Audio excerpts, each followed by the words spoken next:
On that, I'll call the meeting to order, and if we could stand and do the Pledge of Allegiance.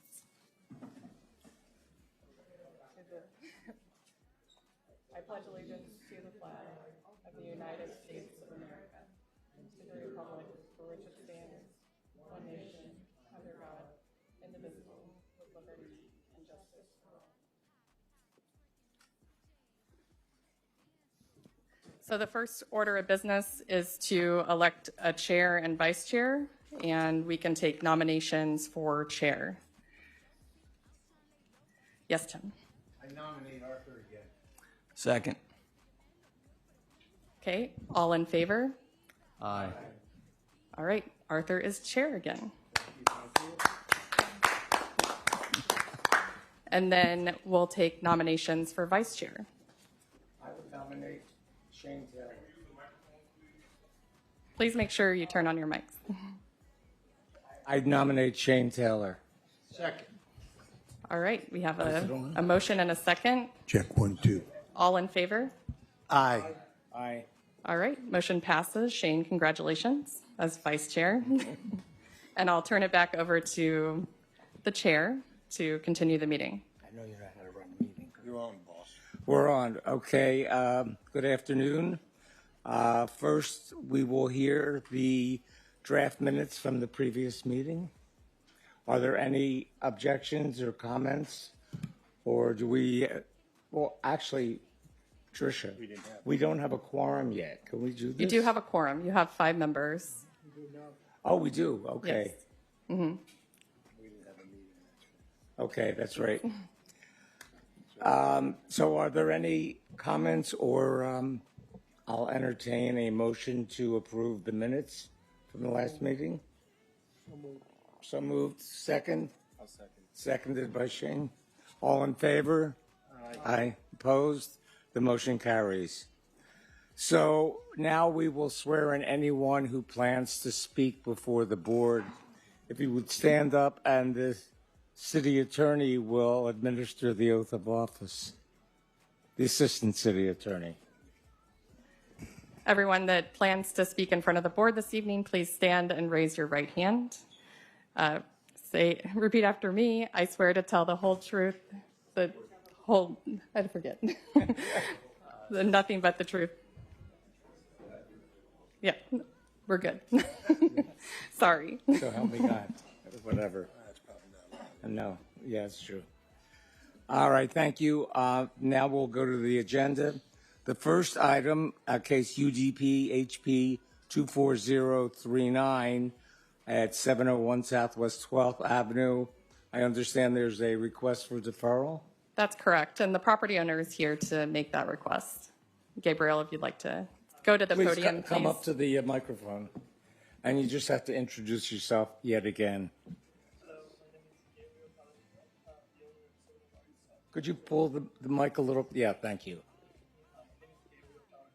I'm the owner of 701 12th Avenue, and I'm here to request a deferral.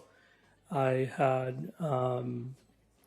was planning to bring renderings and images of the alterations, and I have them ready, but I just need to put them together in the presentation forms, and I'm sure I'm going to have it ready for the next meeting. Okay. So you want a deferral until the next meeting? Yes. Okay. Yeah. By then I should have everything ready. Yes, please make a motion to defer the item. Someone needs to make a motion. I'll make a motion to defer this. Until the Until our meeting. August meeting. Okay. Thank you. Seconded. That's All in favor? Aye. Opposed? The motion carries. Thank you. Thank you. and the next Just- meeting is on Monday, August 4th at Okay. 5 p.m. Same location. Okay. And the deadline for And the deadline will be, I think we said next Monday okay. by 4 p.m., Perfect. Thank you. July 14th. Appreciate it. Okay, item number 2 on the agenda is case UDP HP 25007 at 219 Southwest 2nd Avenue. First of all, do we have any disclosures on the property? Alan, just coming down, okay. Chair, We do have one person on the board that is recusing himself from this item as a board member of the Fort Lauderdale Historical Society. So we do need to move past this item and come back to it until Okay. Jonathan comes to the meeting. Are we So once- expecting Jonathan? Yes, once he arrives, he We'll come said back. he would be here by 6, so my apologies, but Okay. we would be able We'll to vote move on on it to the then. next item, which is UDP HP 25007, 219 Southwest 2nd Avenue. I think that's, And oh, I'm sorry, I'm reading it again. 209 Southwest 11th Avenue, UDP HP 25008. First of all, are there any disclosures on this? Nothing? Nothing? Any disclosures down at this end? no disclosures. Okay. And then, Tricia, would someone read the report? Yes, Lena is the case planner for this Great. item. Good evening, everybody. This is the case number UDP HP 25008, and the request is replacement of 3-tab asphalt shingle roof with a new metal roof on a contributing property in the Sailboat Bend Historic District. The property is located at 209 Southwest 11th Avenue, and it's a single-family residence built in 1937. The structure was identified as contributing, and the proposal includes a replacement of the existing 3-tab shingle roof. Could you please go to the next slide, Jerry? Oh, okay, I'm sorry. So the proposal includes the replacement with a new standing seam metal roof. The new charcoal gray metal panels will cover both the primary residential structure and the screened enclosure at the back.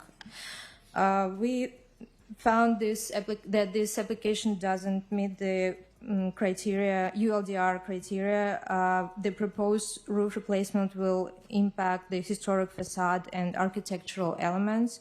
According to the original permit record card, the roof was listed as a composition shingle roof. The proposed standing seam metal roof doesn't have a historical basis and will alter the architectural style. We believe that 3-tab shingles replacement would be more appropriate, matching the existing design and roofing materials of the related landmark. So application does not meet criterion based, like general criteria, and it doesn't also meet the criteria additional guidelines from the United States Secretary of the Interior Standards for Rehabilitation because in the original architectural plans, the roof covering materials is listed as composition shingle roof, and a more appropriate replacement would be an asphalt shingle roof aligning with the existing design. Application does not meet criterion. So we think that this application case number UDP HP 25007, located at 209 Southwest 11th Avenue, doesn't meet the criteria as outlined in sections 472411D3CI and 472411D3CII and 47-2417. We are asking board to make a motion for approval, a motion for approval with conditions, or a motion for denial.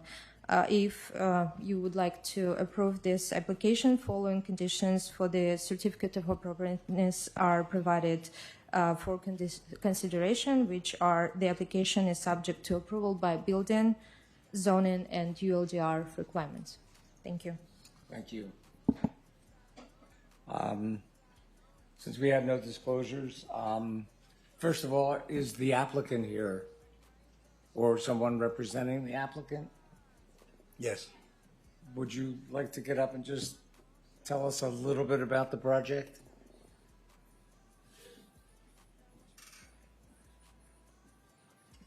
I'm shorter. Introduce yourself, please.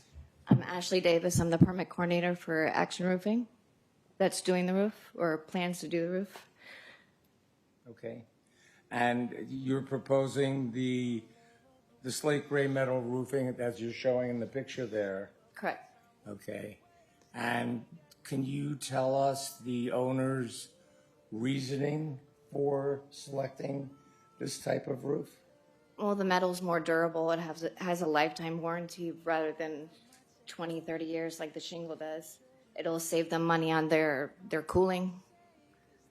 I know they're interested in that, keeping their bill down. How long is the warranty? The warranty for metal is lifetime. Lifetime? Mm-hmm. Okay. And it's approved for the high velocity zone, the hurricanes, because we're in that zone. Yes. Okay. Anyone have any questions? Or?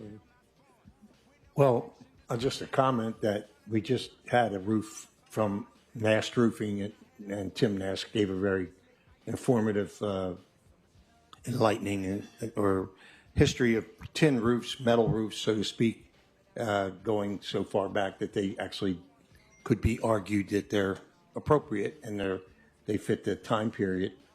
Also, I lean towards the safety factors of a roof that's going to last and, you know, work with hurricane conditions. I think that's something we have to give some kind of, you know, consideration to when people are doing their roofs over. They want to put something up there that they're going to get their money back and that they can count on. I don't believe the shingle roof even compares in durability to this No, it roof doesn't. under wind, right?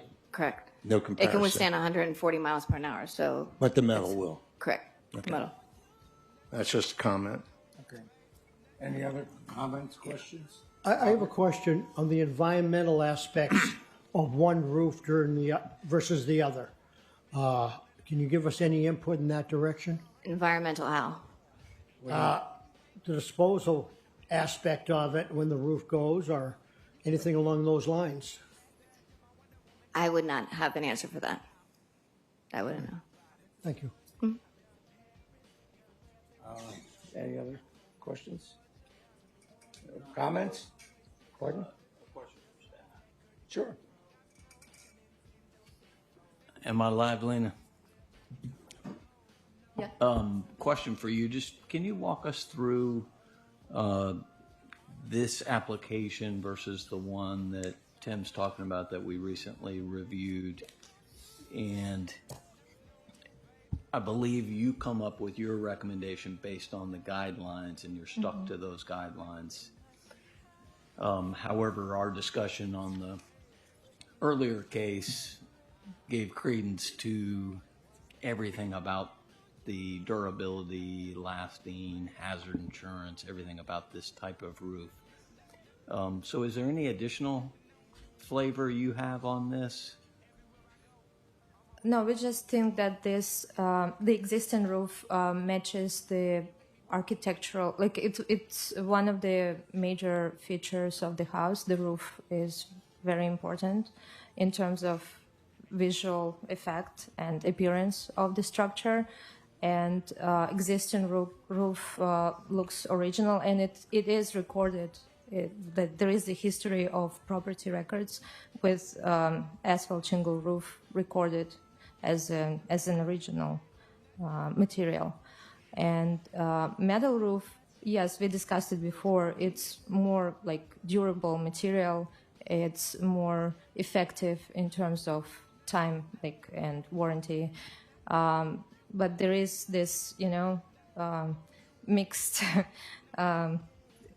impression because on one side it's more durable, but it doesn't meet the criteria, historical criteria. But the material itself, metal roof, is appropriate according to the guidelines, design guidelines of the historical district. So that's why we want you to decide if it's appropriate or not. Well, I'm going to weigh in with my 3 cents here that, we, as I've mentioned a number of times before, and with the history of the board, although it's not in the code, this board has approved metal roofs for, I want to say, similar types of homes, even though every home is not similar. They're all unique. But I think given the fact that the longevity and the durability and the storm protection I think, as I've been saying for a few years now, we have to change the code. We have to allow this in certain instances. And I don't know how we can get that to happen on a faster track than it has been. So the material and design guidelines for the Sailboat Bend Historic District do list standing seam metal roofs as an option for the board's consideration. But when we're reviewing an application for a change in roofing materials, we're looking at how it's affecting the overall architectural integrity of that building. And when you're reviewing for historic preservation, you're reviewing to make sure that you're preserving the structure and its appearance, and not just for any type of material that might be suitable within a given boundary. So we're looking specifically at this property, the history of this property, and the architectural characteristics, and that's how we're formulating our recommendation based on the criteria we have to review any of these requests. One additional question, just not on the roof, but I can't make out what the material is of the house itself, and what are the owner's plans to repaint dark brown? The material it's stucco. It is stucco, okay. And they haven't it's- come in with any kind of plan in terms of what the no. house would look like when it's done? No, No. I mean, the only request that we have at this time is the to roof. replace the roof. Okay. Thank you. With that, we'll entertain a motion. Gee whiz. Everybody's looking at me. I can sit down. Well, before I make my motion, I'll say that I definitely understand the value, or at least the respect to historic preservation and the appearance of the building. But I'm more prone to be considerate to the practicality of long-term wear and tear on the investment, which is huge. You know, this isn't just a small investment. This is a very big investment. I recently put almost a $50,000 roof on my home, and that was eye-opening. So whatever this roof costs today is going to cost a whole lot more in the future. And I'm inclined, because it is metal and because it's a gray metal roof, which for me falls into the gray area. So I'm going to make a motion to approve this, and I'll need some help with this one. I'm going to make a motion to improve the case number. Oh, Which one are we, 2008? Yes. Yes, case UDP HP 25008. I'm making a motion to approve that, and I'm having a hard time finding it on here to read everything, so. the end. If you can. Is that the end? Well, I know, you're at the end. Anybody over there at the Could we have a little help table help me with this one? I don't have the printed version. Motion to Yeah. approve the resolution for a certificate There it of appropriate for major alterations under case number UDP HP 25008, located at 209 Southwest 11th Avenue, based on, help me with this there, hello. I'm based on the following findings, which is the findings that were found by the Well, you can't base it on the staff report if you're approving the roof, because the staff report is stating that it's not appropriate. I'm sorry, Based on our testimony. based on the testimony provided to us tonight, and subject to any of the following conditions. Are there any? I have none, other than No. they do. No, the conditions are, the application is subject to approval by building, zoning, and all ULDR requirements. Thank you. And that's exactly what I was going to say. Okay. Thank you. With that, is there a second to the motion? You second it? I can't second I'll it. second it. You'll second it, okay. All in favor, say aye. Aye. Aye. Opposed? Opposed. All right, the motion carries. Congratulations. So our next case is UDP HPD 25001, historic landmark rescission of the property located at 1109 Northwest 16th Place.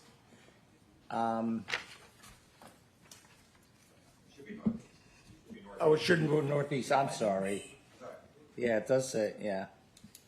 That makes more sense, okay. Yeah. Okay. Are there any disclosures on this home? None. None? None? No disclosure? No disclosure. Okay. Would someone read the staff report, please? Yeah, I'll do my best.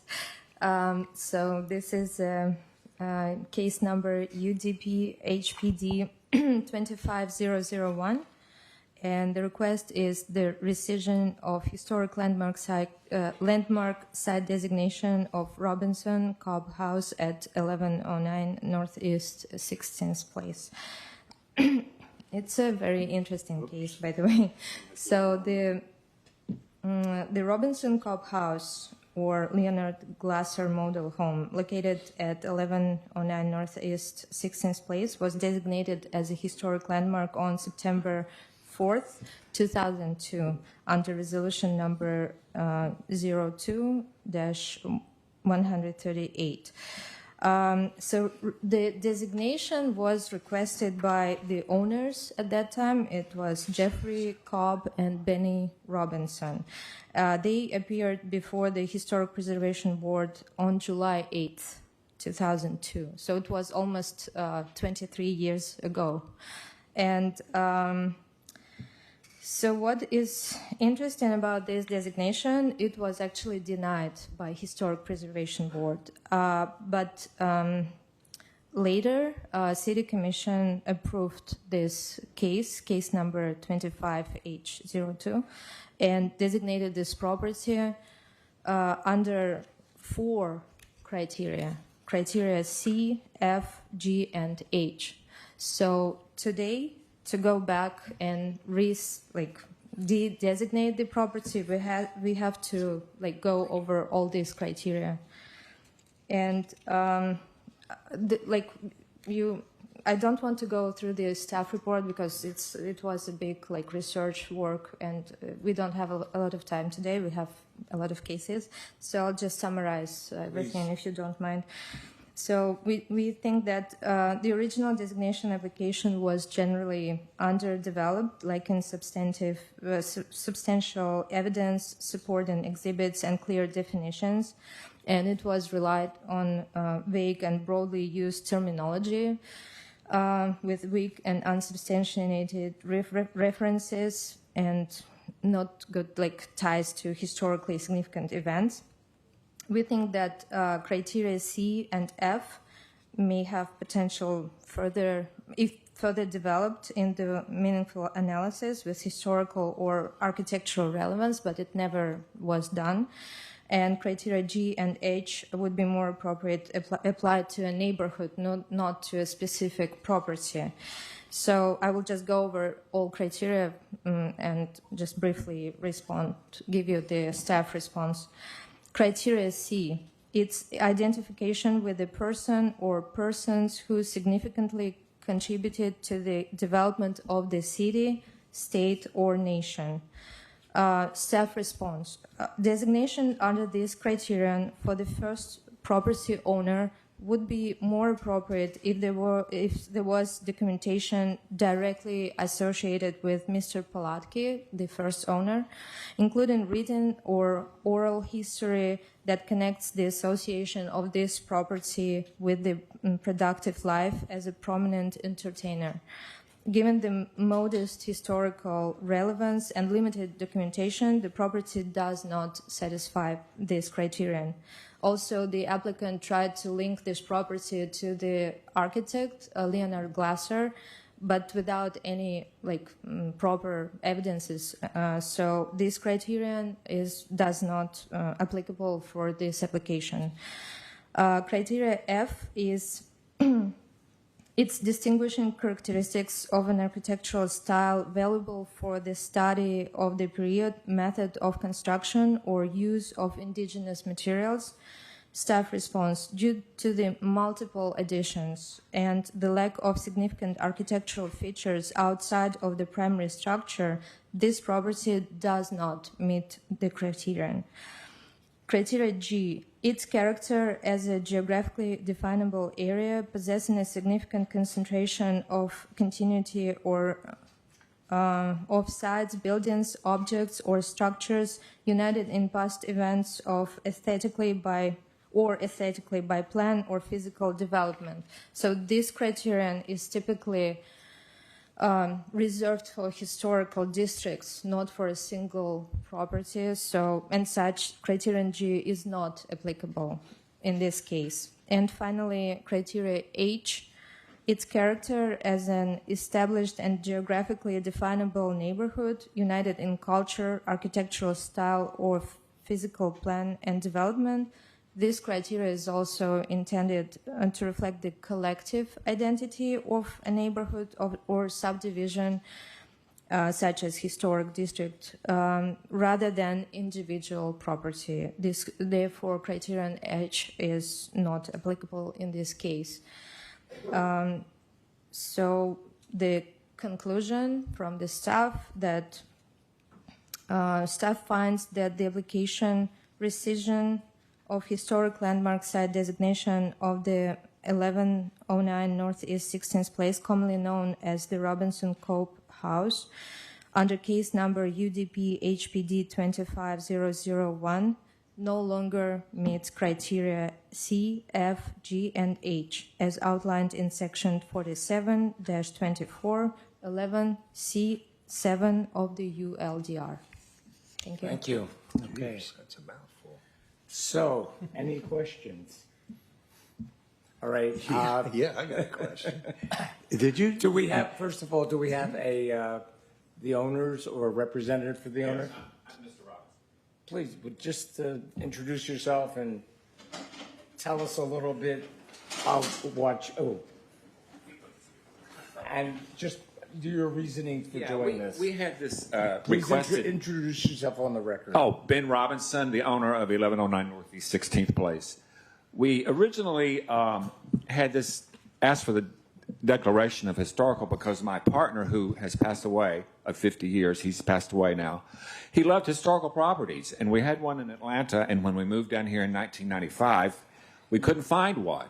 So when we bought this house, he started thinking about it and doing a little research and decided, well, maybe we can make this one historical. Everything was fine, you know. It was never an issue until he passed away last year. And I tried to sell it, and nobody's interested. Absolutely no one will touch it. People will not buy a historical property. And so and I have to sell it. It's too expensive for me. The insurance is almost $20,000 a year now.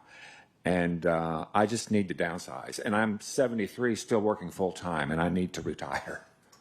Basically, that's it. Okay. Yeah. And it was interesting, during these 23 years, no one from the city ever contacted us and says, you know, your house is historical. Can we add it to this? It was like there was never any recognition that it was historical. It was just on paper. And, you know, there was no historical, you know, how they do garden tours. There was never a historical tour of the house, which kind of surprised me a little bit. But I guess that's because they're also spread out. You know, they're not all in one district. But anyway, we loved having a historical house, but it just it's not doing us any good now, or me any good. Let's put it that way. Understood. I've had since mid-April, I've had over 25 people look at the house because you can see it's a nice house, and I priced it really right. I priced it really super low, and they're building $1 million+ properties in the neighborhood now. And it's a very desirable neighborhood. It's just south of, you know, Middle River. It's south of Wilton Manors. So it's a big growth area. And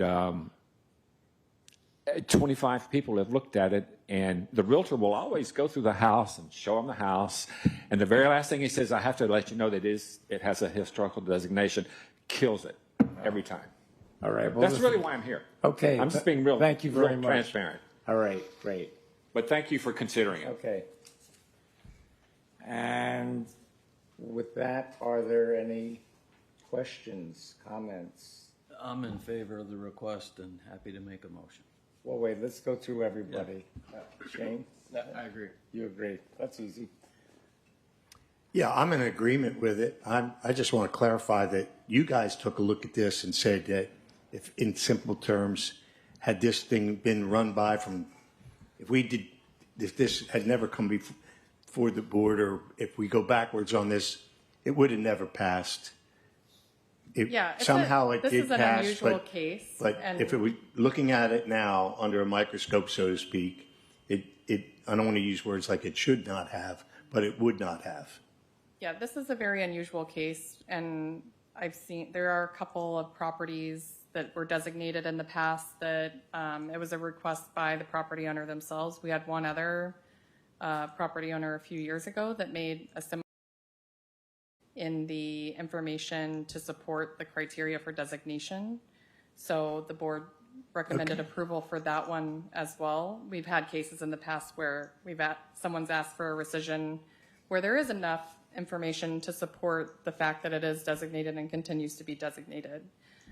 So this is really a rare type of application that we would receive, but we did fully examine the historical record of the original application and really dug deep to be certain about this particular case. Well, thank you so much. That's nice you clarified that. And yes, I am also in favor of the request. Okay. Robert? Yeah, my thinking is along the lines of the others. I also want to say a lot of empathy to you during this period of time. It is special to have historic, but when it hits you the way it's hit you, it goes beyond. Unfortunately, we're not in Savannah, Charles. Yep. Okay. Thank you. My one comment is I agree with everyone on the board. I don't think when this came before the historic board originally, I agree with the board in not voting for it. I think it does not rise to the level of historic or architectural significance that should be attained in order to be designated as historic. So with that, I'll open it up for a motion. I move to recommend to approve the request for rescission of the historic landmark site designation of the Phil Resnick House located at 1109 Northeast 16th Place, commonly known as the Robinson Cobb House, Leonard Glasser Model Home, to the City Commission under case number UDP HPD 25001, based on the finding this request no longer meets criteria C, F, G, H as outlined in section 4724.11.c.7 of the ULDR. I second. Okay. All in favor? Aye. Aye. Opposed? The motion carries unanimously. Thank you. Good luck with everything. You have to come up to the it's okay. We appreciate the consideration. My name is Paul Falcone. You For have the to record. introduce yourself. My name is Paul Falcone for the record, and I'm Mr. Robinson's agent for all Okay. that process. We do appreciate it. It has become cumbersome, and I guess how soon before are you able to make this recommendation that you're able? Oh, That would be a question for Tricia. So Okay. I think I would suggest maybe call her afterwards. Or unless The she has an- recommendation will be provided to the city commission. It usually takes about 60 days to get on an agenda. Okay. We'll have to look at our deadlines and we'll be in touch. on that. Yeah. Okay. All right. Thank you very much. Great, thanks. The next item on our agenda is UDP HP 25010, the installation of new detached freestanding ground sign at the West Side Fire Station. I think we missed one. 009. Oh, the 2500. 7 foot high, yes. Yes. I'm okay. UDP HP 25009. Actually, Jonathan Keith is here. So if we could go to our second item. As to Wait, you not, want to go back to the second item? yeah, I apologize, but just No problem. Okay. So our second item is, wait a second here, I need the number. 007. UDP, there, UDP HP 25007, 219 Southwest 2nd Avenue. Okay. Please. Yeah. Good evening, everybody. So this is case number UDP HP 25007, and the request is replacement of the existing cedar shingle roof with composite roof shingle on the King Cromarty house in the Himarshi Historic District. You all know this is one of the oldest houses in the city, earliest structures. It was built in 1907, King Cromarty House.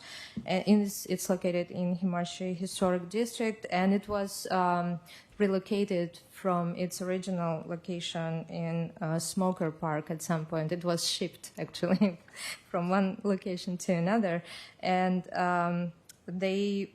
this structure has undergone several roof renovations within the last 40, 50 years. Almost every 20 years they have to replace the roof because of the climate. And now they are proposing to replace cedar shake roof with a new composite roof. And the company name is Brava Cedar Shake. Polymeric, it's Brava Roofing Company. Yes, it's a cedar shake polymeric roof coverings. It's a new generation of roof materials. It has this pure mineral pigments that makes this material fade resistant, and it also it's proved to work well in high velocity hurricane zone in South Florida. So it's a very good and nice material which matches the existing roof material. It's high performance roofing material that replicates the natural appearance of the cedar shake. And we also checked with the requirements of the National Park Service that provides a range of substitute materials that under certain circumstances may be considered for use as a replacement of historical materials. And this type of material is it is approved and recommended by National Park Service. So our response to this request is the proposed roof replacement is appropriate, maintaining the existing design and preserving the architectural integrity of the structure. The high-performance roofing material replicates the appearance of the existing cedar shake roof in both color and size, while offering enhanced impact resistance and fade resistance. Its lightweight yet durable composition doesn't require structural modifications or reinforcement, which is very important as well for renovation. Additionally, this sustainable and environmentally friendly material is made from recycled materials and complies with Florida Building Code. So this application meets general criteria, and it also meets the criteria of the United States Secretary of the Interior Standards for Rehabilitation, Standard 6 of the United States, Secretary of the Interior Standards for Rehabilitation and Guidelines for Rehabilitating Historic Buildings states that when replacing a distinctive feature, the new feature must match the old in design, color, texture, and other visual qualities, and, where possible, materials. As part of this historic rehabilitation project, the proposed material can be considered an appropriate substitute. as it replicates the design, size, color, texture, and overall visual qualities of the existing materials. And it also aligns with the recommendations of the National Park Service Technical Preservation Services, which states that substitute materials that closely match the visual and physical properties of historic materials can be successfully used on many rehabilitation projects in ways that are consistent with the standards. Application meets criterion.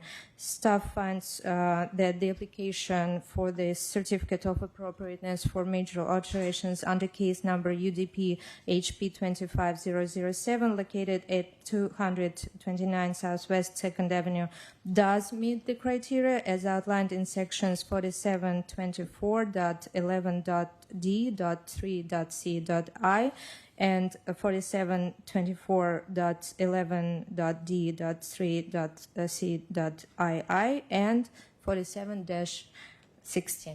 Thank you. Thank you. Applicant?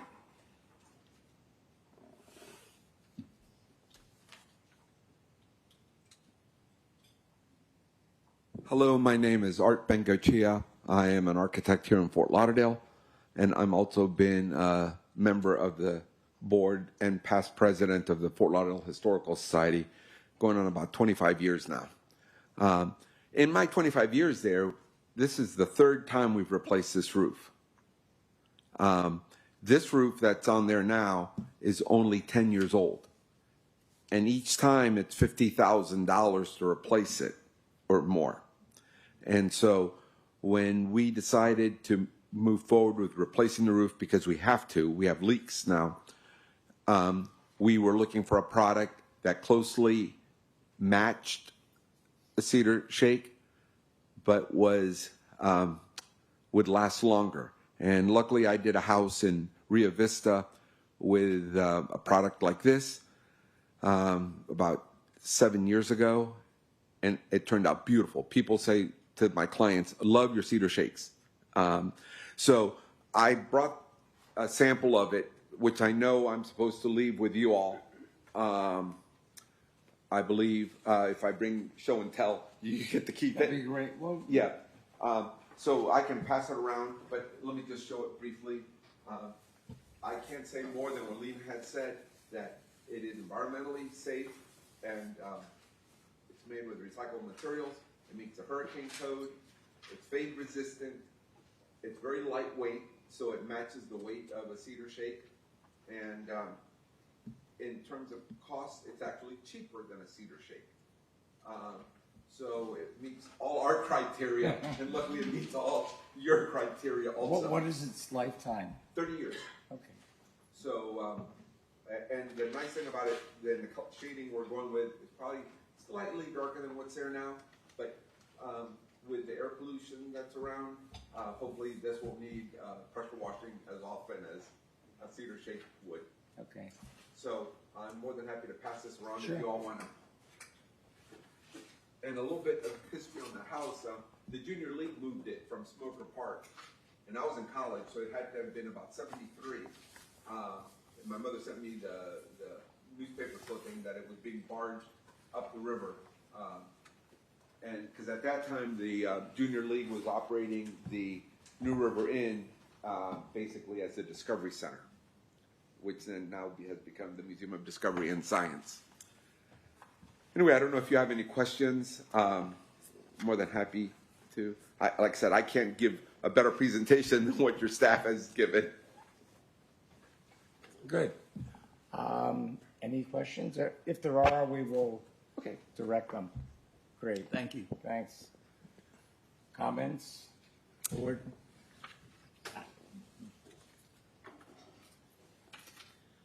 Great presentation, like it. Wish we could fit it in the metal category, like for some of the others. Oh. But I like it. It's very good. Appreciate it. Thank you. If I can say something, we actually were told we couldn't use metal on this because that was one of our options. So we were looking for something else. It wasn't politically appropriate. Right. Yes. Correct. Or Good. Okay. if you mind if I, Okay. did you what do you think the issues with the past few roofs? What was the concept? Was it the Jonathan, could you please turn on your mic? The problem, You gotta. the problem Is it with not the working? glass roofs, I don't know if you've ever had a cedar shake in Florida. It's not particularly to this structure. It's not a particular issue to this structure. Anytime you use a cedar shake in South Florida, it rots. It needs a lot. If you want to keep a cedar shake roof looking good, you have to constantly be sealing it and making sure that you don't get mold and growth from it. So it looks beautiful the first few years you've got it, and then after that, it's very hard to maintain. Okay. Anything else? No. Tim? No, I'm in favor of it. Sounds great. I love the new shingle look. I had cedar houses for a long time. Cedar does deteriorates rapidly, and that, you know, most of the time you put it there because termites don't eat it. But that's about the only plus to it. As far as structure goes, it doesn't have any. After a point in time, it's like turns into a cornflake. Great. And I also think the product sounds perfect for the house, and I would definitely approve it. So with that, we're open for a motion from a board member, excluding me. Like our new vice chair. Okay. I will make a motion to approve the resolution for certificate of appropriateness for Hey, major. one second. We just realized that the one board member didn't say on the record that he was recusing himself. Yes. Just to put it there. Yeah, I just want to add that Well, I'm a board member. I know, okay. No, for the records, that I am a board member of the Historical Society, so therefore I recuse myself. Thank you. Thank you. Okay, so I'm going to start over. I'll make a motion to approve the resolution for a certificate of appropriateness for major alterations under case number UDP HP 25007, located at 229 Southwest 2nd Avenue, based on the findings of fact as outlined in the staff memorandum and the testimony we heard here today, and subject to approval by building, zoning, and ULDR requirements. Second. Okay, all in favor, say aye. Aye. Opposed? Say nay. All carries. Congratulations. Thank you. Okay. Our next item is PHP 25009 at 301 Southwest 2nd Street. This is for after the fact installation of a 7-foot-high horizontal wood fence and synthetic hedge assembly. Good afternoon, Tricia Logan, Principal Urban Planner. This item is a request for an after-the-fact placement and installation of a wooden fence and hedge assembly at the property at 301 Southwest 2nd Street. This property is located in the Himmershey Historic District.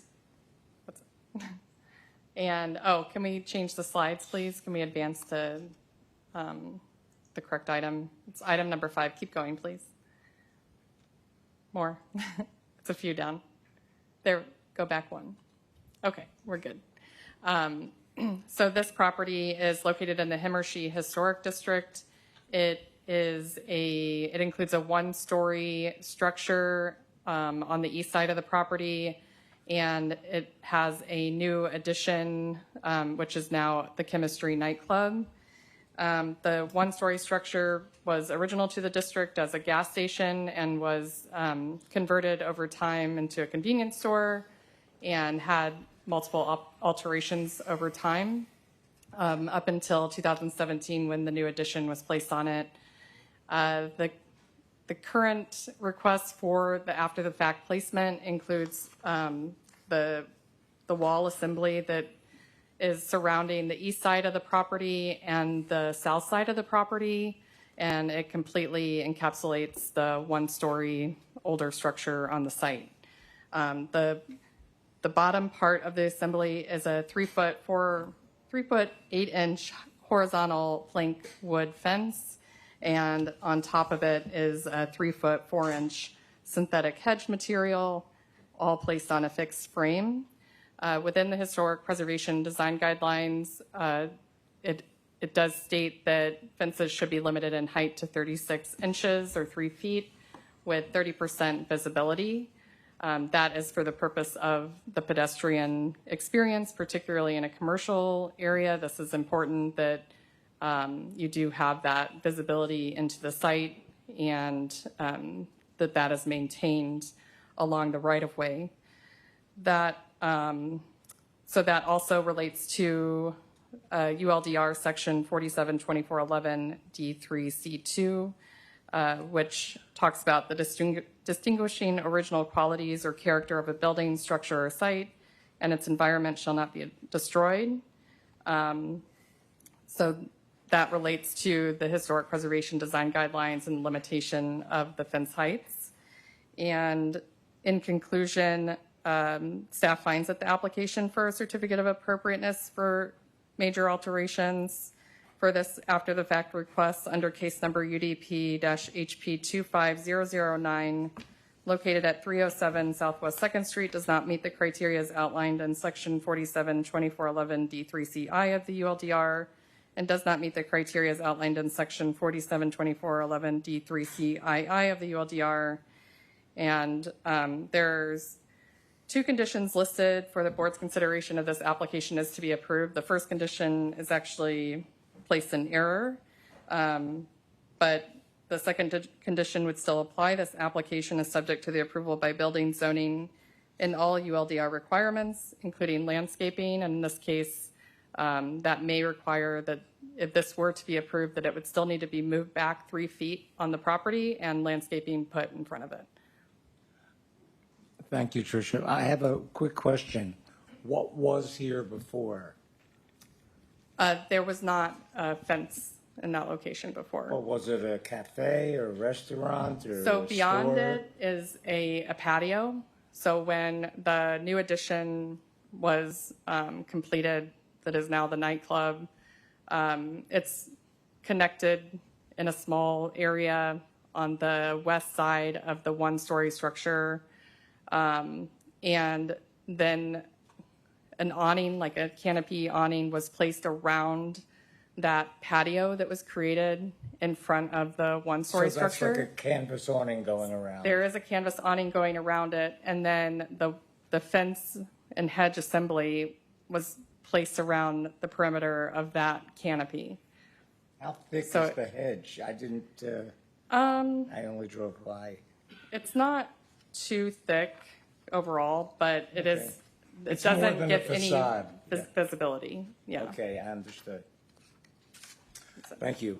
The applicant here, please introduce yourself. My name is Kevin Berman. I'm a local real estate broker and property manager for this property owner that currently owns it.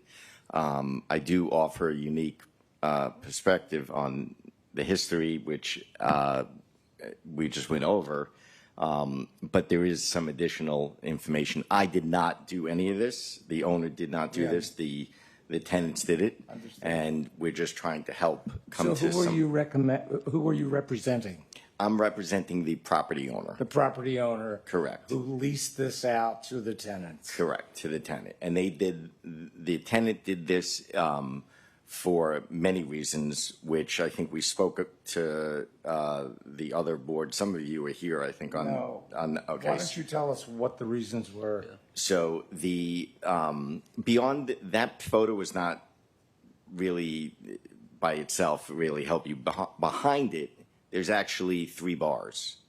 So there's sinks, running water, electricity, and it's almost like an outdoor patio that is to attract people in. Unfortunately, that attracted all sorts of elements during the day and at night, and for people to find refuge in the neighborhood that would be elsewhere. But so that was one problem. The problem really that the tenant was experiencing more during business hours was that there's very limited crowd control in the neighborhood. It is a big corner, and I think if any of you have been there, you would see hundreds of people in the streets carry over. So it's a safety issue. The tenant doesn't actually use that patio currently as a bar or any of that. It's more for egress and entrance and queuing the line for people to come into the club. So the question begs to be asked, why are the bars there? That was done. That's a good question for whoever approved the expansion in 2017. Okay. But the current owner bought it as existing. Understood. So all of this happened, kind of happened over the years. The big issue back in 2017, I wasn't involved with the ownership, the current ownership, but I was a tenant and a colleague of the owner at the time who did all this. And the big sticking point from my understanding with the approval was that the gas station should be visible from the street, hence the 30% visibility, which I guess allowed for the bars to be done and some of the other stuff. But he then, the owner at the time when he was building it out, created like a mural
permit, you got to take it down? Yeah, it's after the fact. Well, it doesn't mean it's There's going to no be torn down. fines. There's nothing yet in regards to the outcome. They've tabled it for this meeting, really. Yeah, and my question is based on the fact that if this thing could not be built to begin with, then we really don't need to discuss whether or not it's got any kind of historic interruption, because it's not going to be there. So what's your opinion here? My opinion is it's a tough one. I'm always kind of take a step back when people do things without asking, but I know why they do it. I've lived in town for 50 years. And, you know, by the time you get permission to put a roof on your house, your house is gone because the disrepair has been waiting so long. But the function of the place is a nightclub, correct? Correct. And what's the name of it, if you don't mind me asking? Chemistry. What is it? Chemistry. Okay. That's interesting. What do they make in there? It's a play on beverages. And, So it's down in second area? Okay. It's on Himmer Street. Yeah. Yeah, because I haven't been down there in quite some time. But, I understand the need for nightclub security. I understand that neighborhood when it first was redeveloped, and the intention was to bring people down there and have a good time. And that's still their intention. But their challenge is there's a huge mix down there, and there's maybe more going on than the city can control. It kind of went sideways on them to a degree. And I understand what the tenants are doing, but that's between them and their owner. Yes. That's why we're talking to the owner. We weren't, as ownership was not consulted in it. It was done more out of ignorance of knowing Right. that this would be something that the historic would have an issue. From the historic staff, how long ago did they declare this place historic? When was it designated? 1978. And has there been additions and revisions to it to make it a nightclub? Like add-ons? Or has it always been this property? So there is an original one-story structure to the site, which was a gas station, and then it was converted over time. The exterior has changed over time, and then probably like 1950s, it has its current appearance with the Mediterranean style roof and everything. But then in 2015-16, a two-story addition was proposed for the west side of that original structure. It's a large addition. It was completed in 2017, and that is what houses the nightclub. Okay. So they kept, similar to what we did on the beach with one of the hotels, where they kept a portion of the original structure or the original structure. The original structure is there, more or less in its entirety, minus the canopy that was there previously And for then the they gas added station. on more square footage to accommodate their business needs and maintain the I historic. think it was used as a parking lot prior. A dirt parking lot, which was then in 2015 or so not allowed any longer. So the current owner did not want to pave and make it an actual parking lot. He wanted to build Chemistry, Right. the expansion. So which with was his given. expansion, he got a whole lot more people coming into that little gas station structure. Yes. And he had to put them somewhere. He Right. put them in his new place, and now he's got problems that require some security fencing. Well, the current owner is not the owner who did all of that. It's really unique. I don't want to bore you with everything, but if it was just the gas station and no one ever had approved the expansion in 2017, the value was in the easement, the parking easement over the adjacent land, which that's going to be another whole thing. But let's stay with right. the project here. So let's stay with why this absolutely.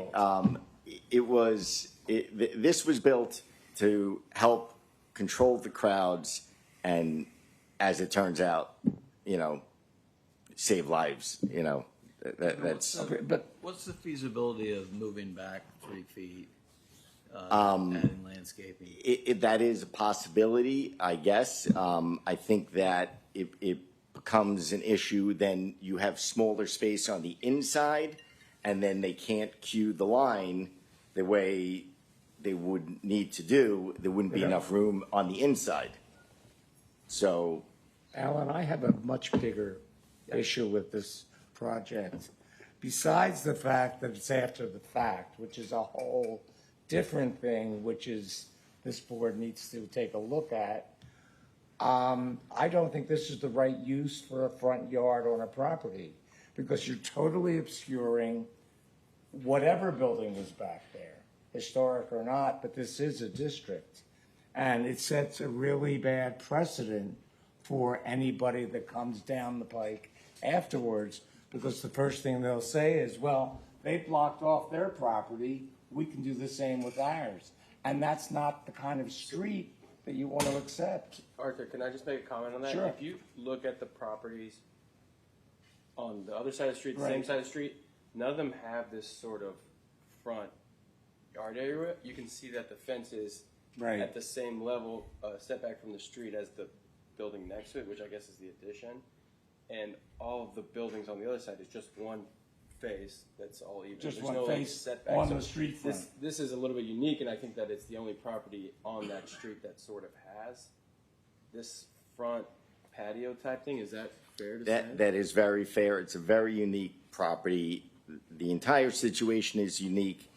I would even make additional suggestions, which I agree with a lot of your statement about. It's not, if it's historic, you're not. So I even discussed with the tenant was the possibility of, well, they want to be able to show what's there. Can we do tours? Can we have access to it? Because it is secure. Like if you were to go there right now, it's locked.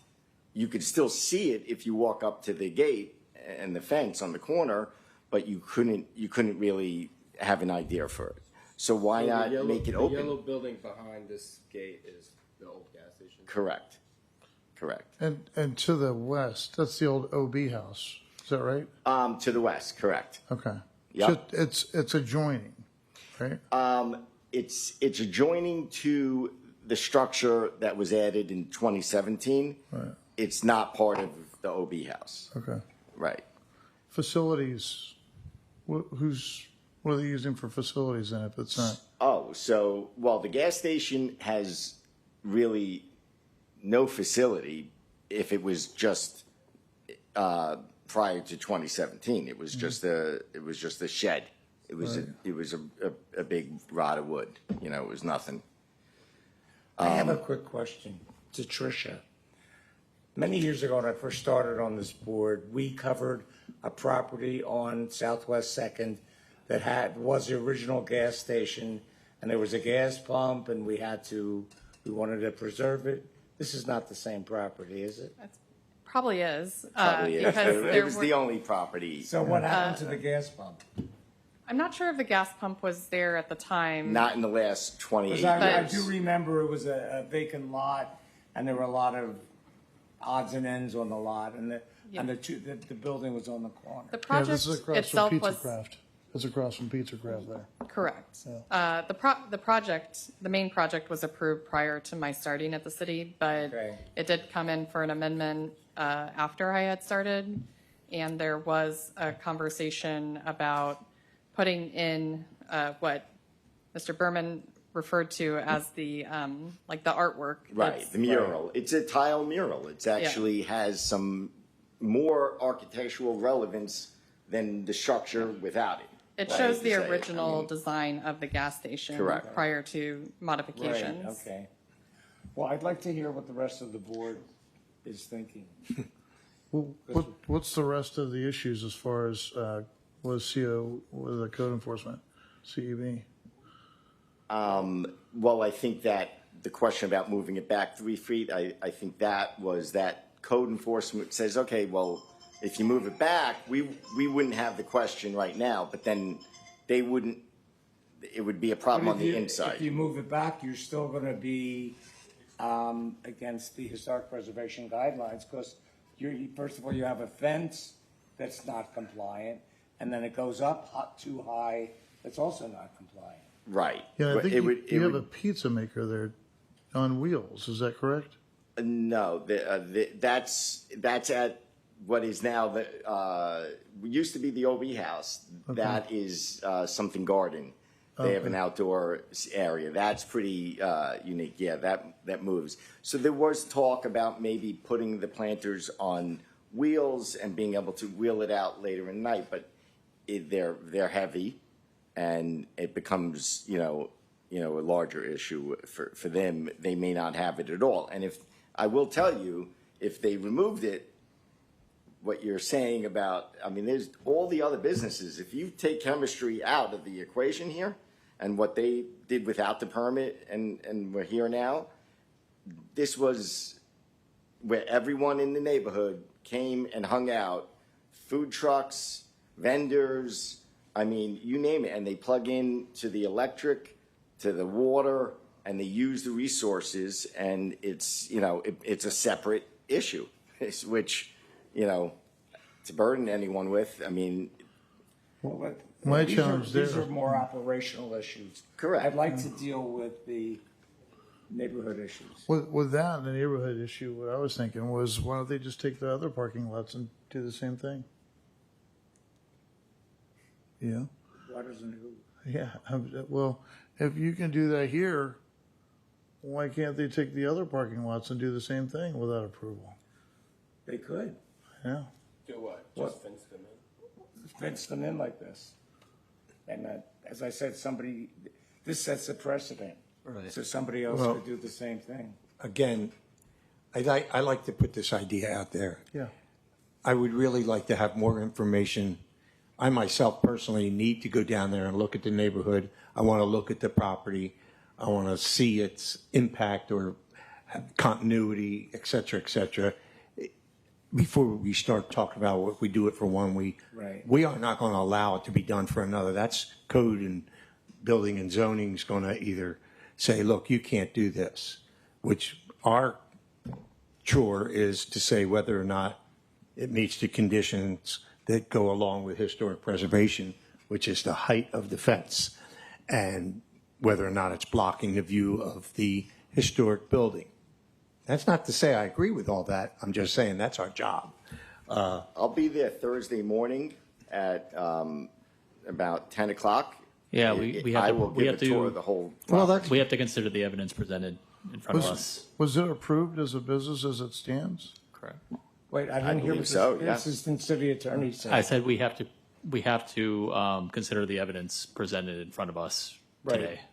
Well, I'm gonna ask for whatever course we have to take to delay this, or ask this gentleman to ask us to delay it. I feel we could make, and this is I know I could make a better decision if I had more information and more pertinent to what this situation really is. It's fair. That's fair enough. That's just a thought, Okay. and see what everybody thinks.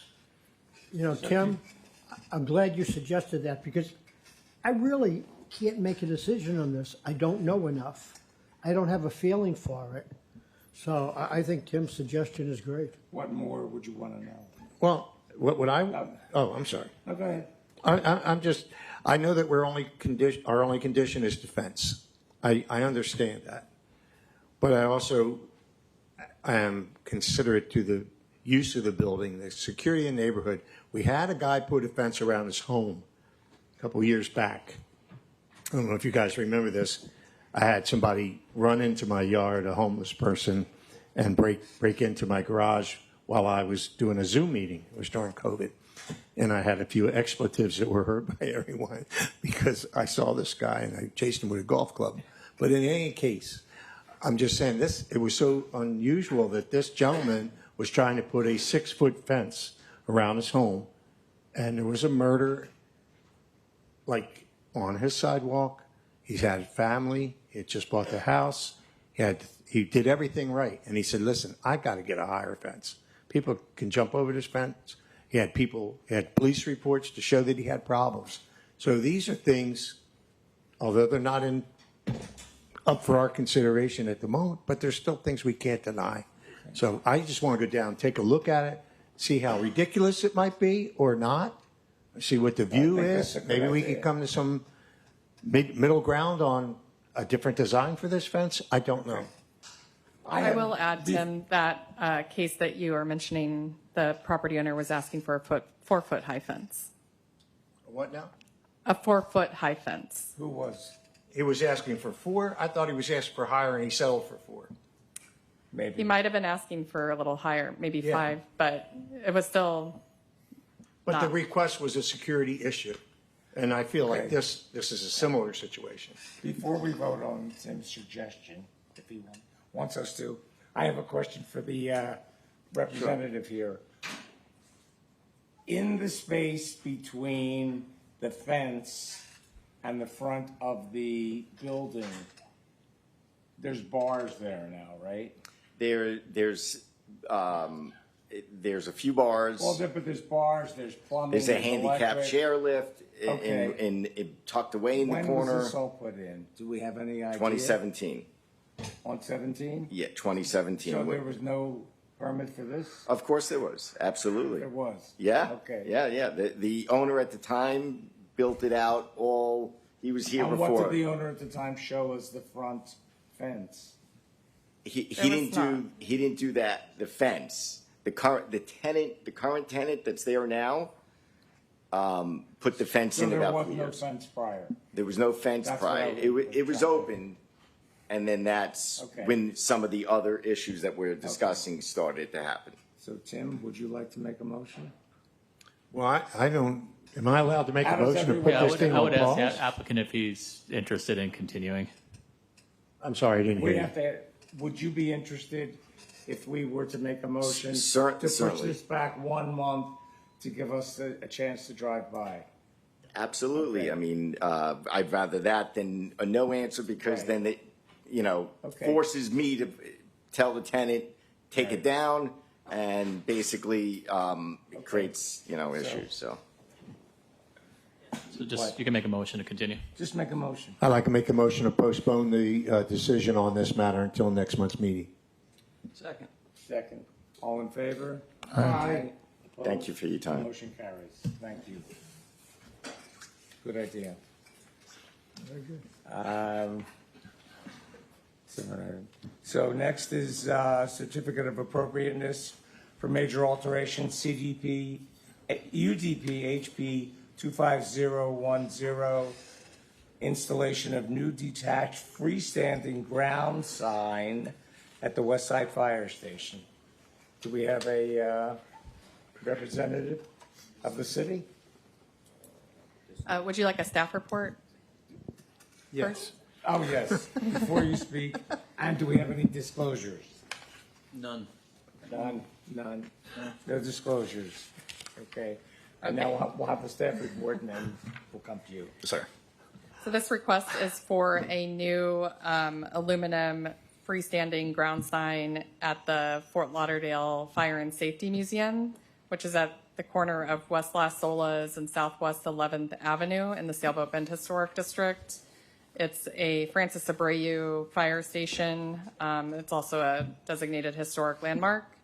The request is to place a 4-foot wide by 3-foot high, it's called a lumina board type sign. We do have a sample that we'll bring over to the board for you to see what the material is. It's a Luco bond, isn't it? What? Now I've lost my place. But it's an aluminum type material, and then it would be placed on a 2-foot high wooden post that would be Right. painted black. The request is to place it at the corner of the property facing outward, and it would be outside of the 20-foot site triangle that is required by the code. In the staff report, the design of the sign is included. It's also on the screen for you to see. And For the most part, this application meets the requirements of placement and size for the code. However, staff does comment within the staff report about the style of the sign, where in our design guidelines, it does talk about having a sign be related to the design of the structure itself. So this doesn't really have any features associated with it to relate the sign itself back to the building. So are you asking to make the sign Spanish Mediterranean? Well, that would be what is called for within the design guidelines. Character. Okay. Correct. So in conclusion, staff finds that the application for a COA for major alterations under case number UDP-HP 25010 located at 1022 West Las Olas Boulevard meets the criteria as outlined in section 472411D3CI of the ULDR and partially meets the criteria as outlined in section 472411D3CII of the ULDR. There are two conditions included for the board's consideration if this application is to be approved. One, that landscaping must be provided around the base of the sign per ULDR section 4722.3. And this application is subject to the approval by building, zoning, and all ULDR requirements, including landscaping. Thank you. Applicant, please introduce yourself. Good evening. I'm Taylor Beavers. I'm the Vice President of the Fort Lauderdale Fire Museum. I'm here to seek approval on behalf of the museum and to answer any questions. Okay. Do you have any comment about the sign, since that seems to be the subject of conversation? So I understand there was an issue with the design of the display itself. Right. And on the screen on the bottom left, it portrays a picture of the front of the museum with the trucks out front instead of what used to be just the original number 3 with the 2 trucks. So the rendering is new? Yes. Okay. Yes. And this is only going to be a temporary sign for a few years because we're a nonprofit.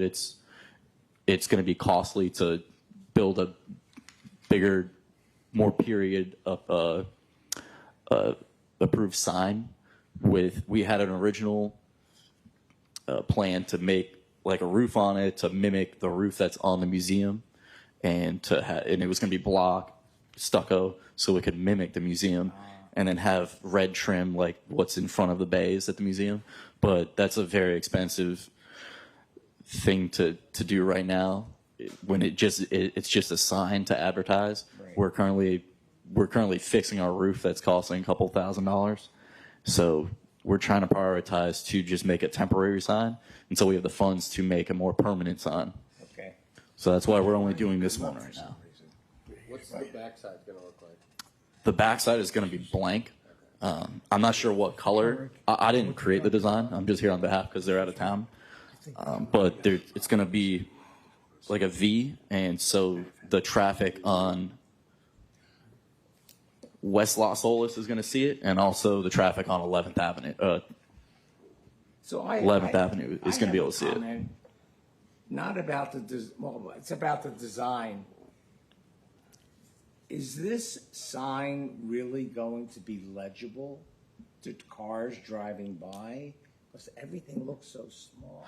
Absolutely. With the size that it is, absolutely. We currently have a sign up right now that's a canvas banner, and it only faces West Las Olas, and it's dry rotting, it's weather deteriorated. You can't barely even make out what it has now. Right.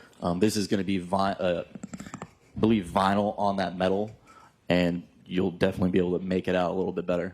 Okay. When I see it, it seems like a city revision sign off the bat with a blue color instead of the fire colors of the building. Are we talking about the one on the bottom left? Yeah, I'm looking at the sign on the top here, and that's current. It looks like the existing sign. Yes, that one with on the blue top. Yes. Just trying to figure out. It's too bad they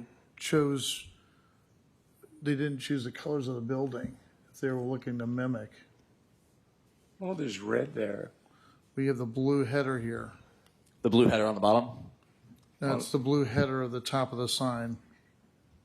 Yeah, but the new sign. That's has- the old sign. Okay, is that what, so it's existing? Yeah. And then okay, got it. And the proposed sign, gotcha. Yeah, I'd like to make a comment. First of all, I think it's 4 feet wide, which is pretty large. The rendition at the bottom, that's what you're proposing now. Am I correct? This one on the left Yeah. is what we're proposing. And I think it's very nice and fits the period. And I have a question of the staff. You mentioned landscaping below it. Do you have any specifications in that direction? No, it's just a requirement of the code, and our landscape reviewers will take a look at it when it comes in for permitting. But any freestanding sign such as this does require some sort of ground cover or hedging. Good. Thank you. Yes, sir. Yeah. We could absolutely do some landscaping too. We're constantly landscaping the area Great. with the help of the city and donors. Thank you. Yes, sir. So, wait, just to be clear, it's going to be, so the picture at the bottom right, how that sign in that photograph is at an angle, that's how you guys plan on Looks nice. placing the new sign? The new sign, I think that might have been an old sign from previous. It says, that one says 15 years old. I guess 15 years ago it had that. That's an old picture Yeah. from a long time ago. Is that like how you guys are planning to place the new sign? No, so our new one is going to be like a V, so it can be Yeah, it seen shows in the from plan both there. sides of both directions of traffic. New sign. The plan was updated actually to show just not as a V angle. It's just, it's kind of perpendicular to the, I guess, angle. Yeah. It's not really at a V shape. It's a single sign, two-sided, So it's visible from. but visible from both street sides. Oh, that's been updated to where it's a single panel. Single panel, two-sided. Okay. Oh, I was not made aware of that. Okay. Yeah. I think that was the original application. Okay. Okay, that makes more sense. Any other questions, comments, I mean, motions? I live right around the corner from this, and I think Shane, could you please turn on your mic?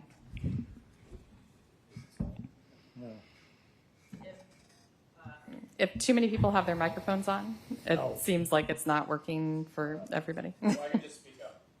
I believe I think by this all the time. The mic's not working. I have to get all this. And I think the idea of a sign in general is a great idea. Yeah, most of the public that drives by the building, if there's not a sign advertising that it's a museum and that's open to the public, nobody knows. So that's the whole point of the sign. I like it. And I would like to make a motion. Please. I move to approve the resolution for a certificate of appropriateness for major alteration under case number UDP HP 25010 located at 1022 West Las Olas Boulevard based on the findings of fact as outlined in the staff memorandum and conditioned on landscaping must be provided around the base of the sign per ULDR section 4722.3, and the application is subject to the approval by building, zoning, and all ULDR requirements, including landscaping. Great, thank you. I second it. And seconded by Robert. All in favor, say aye. Aye. Opposed, say nay. The motion carries. Thank you. very much. And our board member that's in charge of this sign project, he'll get with you, Well, with your it would board. be Tricia. Or he'll would be get the with her one. about, It'd be about, staff, yes. yes, about the landscaping, what the requirements. Thank you very much. Have a good night. Thank you. Okay, our next item is UDP, wait a second here, hold on. UDP HP 25012, installation of new detached freestanding ground sign at the new Fort Lauderdale Police Department headquarters. Are there any disclosures? No. None? None. Okay. If not, Tricia? this is another sign application. This is another freestanding ground sign located at the new police department headquarters.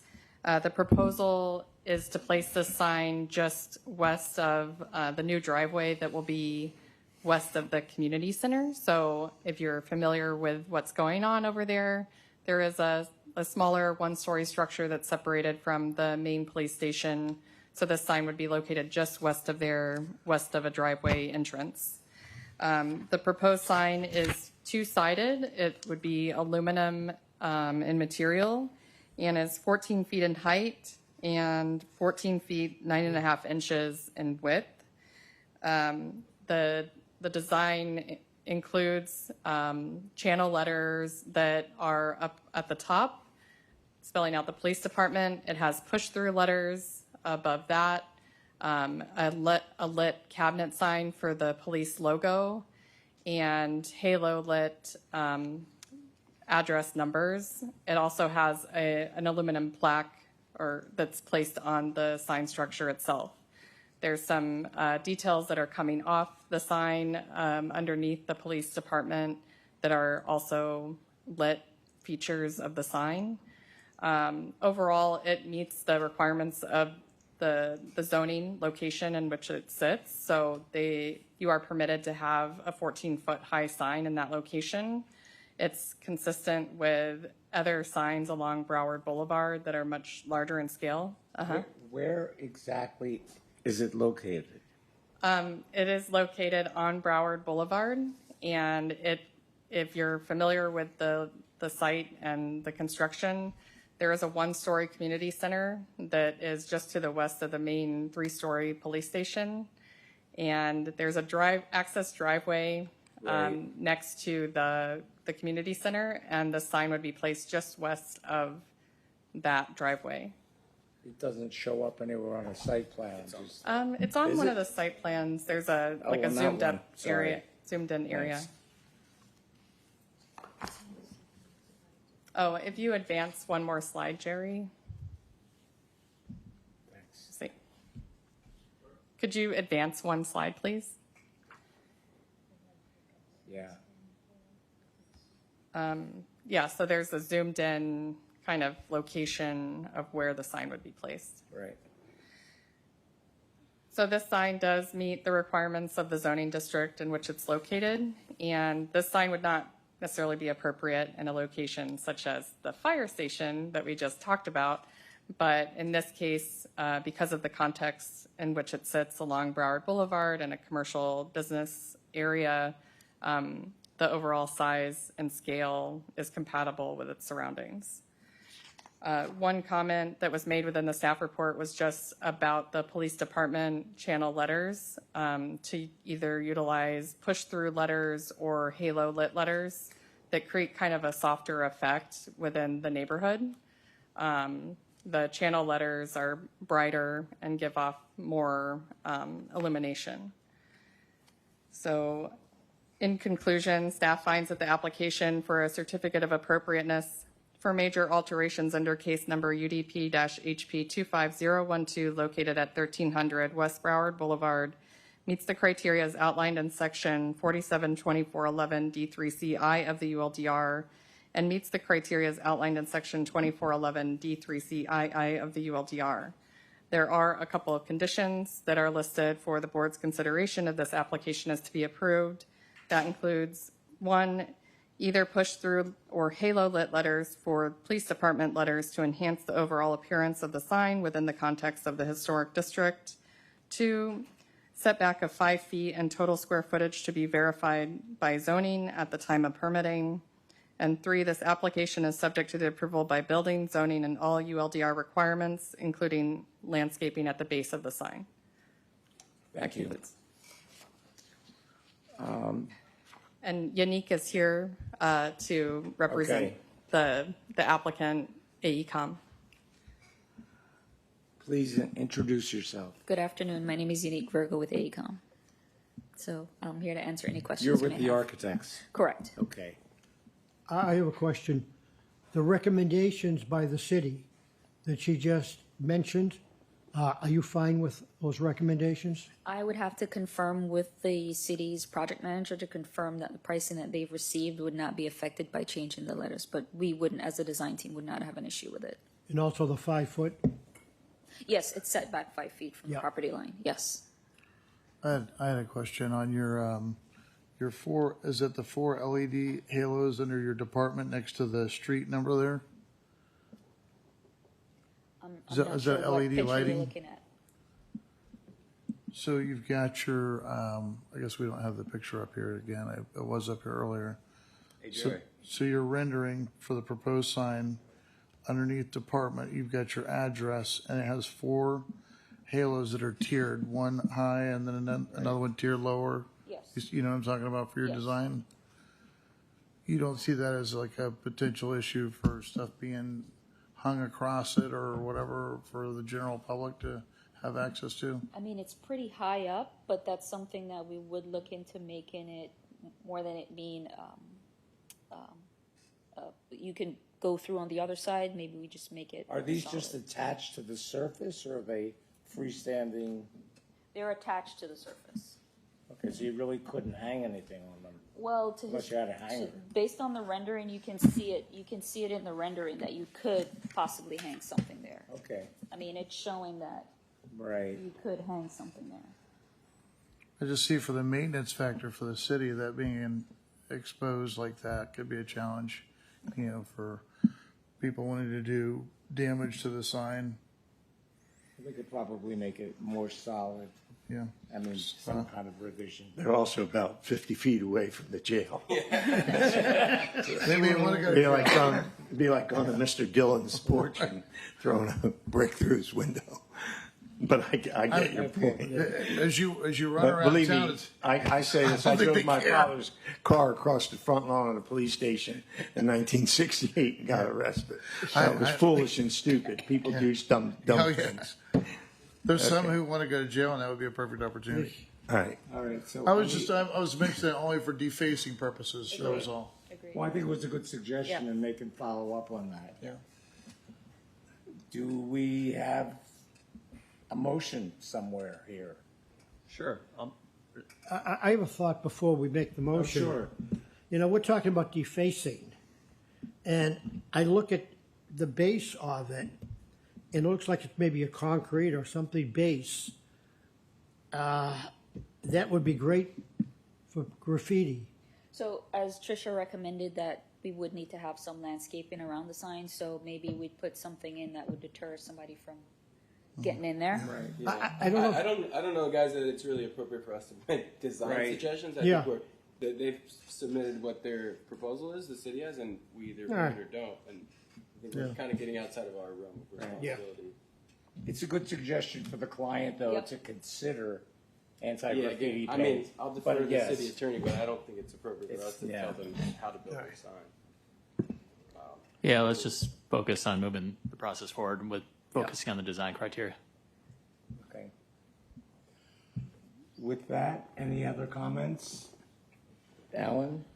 I would like to make a motion to approve the resolution under case number UDP HP 25012 located at 1300 West Broward Boulevard, based on the facts and findings as outlined in the staff memorandum and subject to the following conditions. Use either push-through or halo lit letters for the police department letters to enhance the overall appearance of the sign within the context of the historic district. Number 2, setback of 5 feet and total square footage to be verified by zoning at the time of permitting.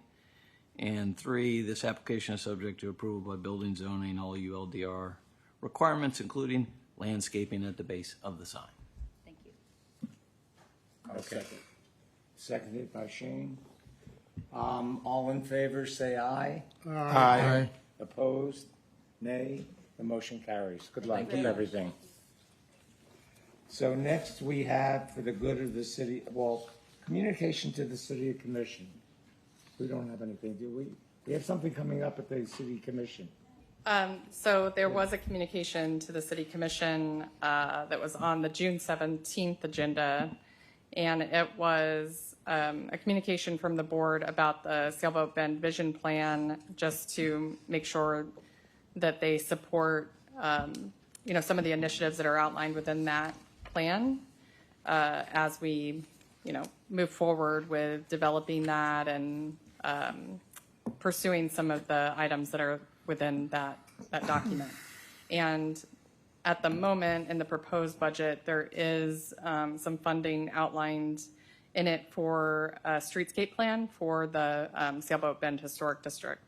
So it's not an approved budget, but it's a good thing that it's in the proposed budget. So when you say streetscape, that's just for decorative trees and stuff? It's So not it's a master including- plan for the streetscape It itself. doesn't address the flooding issues there. There are other aspects of the vision plan that talk about that specifically. There's some upcoming stormwater improvements that are kind of in the pipeline, so to speak, for the neighborhood. And there's several neighborhoods that are outlined, coming up in the next tranche of the stormwater improvements. And Sailboat Bend is included in that. Good. So that may resolve some things, but when that does happen and if portions of the street are removed as part of that, we would have a plan in place for how it would be put back together, and maybe some improvements that might take place at that time, but also for future development, so there's consistency throughout the neighborhood as time goes on. Okay. So we do have a couple of short presentation discussion items that we'll go over. Jerry, do you have the presentation for the TDRs? Okay, yeah. So just as a short refresher, I'm going to go over TDRs really quick. We did, at the last time we talked about this, this kind of the same information that I had presented at that time. We had made a lot of significant updates since Sean came on board with us. We've been meeting regularly with Jay Adams about some of his concerns and recommendations and talking through those. And we're at a point where, we're ready to move forward to Planning and Zoning Board. We'll continue to talk with Jay and Maggie, who have expressed interest in this ordinance, and working with the county as well. So this starts a couple of years ago when the board actually made a motion to the City Commission to find ways to improve this program. So we've been talking through this ordinance for almost a year now. I think it came before you guys in September last year initially, and kind of been going back and forth and taking some time as staff to revisit some of the conversations. Can we move forward?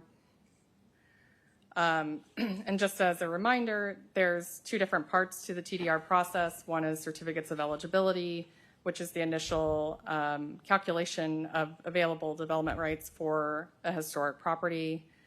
And then, can you move forward?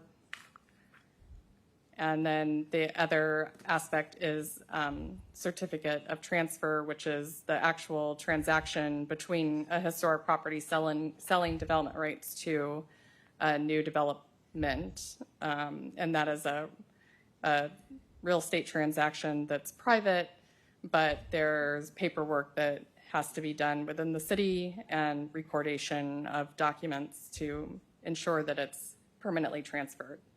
If you could move forward. So there's several different aspects of the code that are being updated. I won't go through all of these. And go ahead. Did you I have have a quick question on two of them. Uh-huh. Just so I understand them. Number 4, ability to transfer floor area to increase the floor plate size at a receiving site. So the floor plate size at a receiving site is part of the receiving site's criteria. So each receiving site would have, certain requirements within the code as far as what they can build to. The areas that would be able to expand on their floor plate size, they are located in regional activity centers, and they have form-based codes that are associated with each area. And they have different regulations that go along with each of them that kind of constrict the development at certain points. So podium height is restricted, the floor plate size on top of a podium, and that's related to your tower, is also restricted, and there's different square footages that are related depending on where you are building and what kind of project you're building, and we'll get into that a little bit more. I just thought the other one was number 6, ability to retransfer TDR. So in other words, once you've gotten them on your property, you can then take them and retransfer So them that is elsewhere. something new that we've implemented over the past couple of months, that there is a mechanism within the code that you can now retransfer the development rights to another new development if you've already transferred them from a historic site. Okay. So it gives a little bit more certainty to a developer if, ultimately they can't utilize those development rights, that they could then. So they always have those credits, those rights. They would have the ability to transfer it to another eligible site. So I'll go through a couple of these over the next couple of slides. And so one new thing that we're implementing is the ability for receiving areas to obtain density based on their zoning district. So previously we had it as it would be transferred to the unified flex zone, but now we're listing out each of the different zoning districts that could be eligible receiving areas. And then the amount of density that they could receive and the number of units would be based on what you can actually build in that location, rather than restricting it by number. The previous code and the current code has a restriction of 10 units per acre in addition to what you can build there. We found that that was just too restrictive in most cases and wasn't giving us enough flexibility to utilize the TDR program. Can we go to the next slide, please? And this is somewhat complicated, so it's it's hard for everyone to understand sometimes, because there are a lot of different parts to our zoning code, a lot of different districts. But this slide is basically showing all the different districts that are within the unified flex zone, and the ones that are highlighted are the ones that you could transfer to in the updated version of the code. So a few are left out, but it's primarily because they are, smaller zoning districts where they should not be expanding on height or density so much as the other locations that have a little bit more room for growth. Tricia, where is the Uptown Urban Village located? It's in Uptown, so it's off of Coconut Creek. What is it? Cypress Creek. Sorry. Oh, up there. Yeah. Okay. I always get that confused. So it is like in our upper peninsula of Fort Lauderdale. We can move forward, please. And just kind of as an overall view of how units are distributed within the county, and this is something that I do think it's a bit difficult to understand and wrap your head around if you're not familiar with it, but we get units allocated to the city from the county in different ways. So we have units that are within our RACs, our regional activity centers. We have the unified flexibility units. We also have units that are specifically for affordable housing as part of the flexibility units. We have Geller units that can be purchased through just from the county through the affordable housing program. Is that the correct spelling, Geller? Gellar? It may not be. I'm not familiar with what that is. It's a county commissioner. Did I misspell it? No, It's the county commissioner. It's the county commissioner who ER. created, the program. Yeah. My apologies. I'll update that. Okay. And then we have residential zoning districts where you automatically get density assigned to your parcel depending on where you're located. So if you're located in RS8, you have a density assigned to your area, which is 8 units per acre, or RMM 25, it's 25 units per acre. It's already built in. We are working on a policy to update the ability to utilize affordable housing units that are allocated through the flexibility units, specifically for affordable housing, but also TDRs and for smaller developments under 50 units per acre. So it gives us a little bit more of access to these units that aren't totally available right now. if we could move forward. Just to give you kind of a visual of what this looks like, this is the overall map of where the receiving areas would be located. And next slide. And zoomed in, you see that the uptown area is that area highlighted off to the left-hand side. And then, but it's more of a zoomed in view. It really is like Upper Michigan. Yeah, it's really like the Upper Peninsula. The next slide. And then that's our central city and the southern portion of the city that shows the receiving areas. So this is a little bit different than the unified flex area where we're cutting out some of the parts, but it's a little more focused in the ability to identify where those units could be transferred to. Next slide. We've also updated the calculations. I should have this in front of me. Where you can, we had it previously where you had to submit drawings for properties that are located in racks to calculate how much density that you have available to transfer from a historic site. So instead of having a property owner submit plans, we've prepared a calculation, but also given the ability to get a bonus, a 25% bonus on top of that, if you are,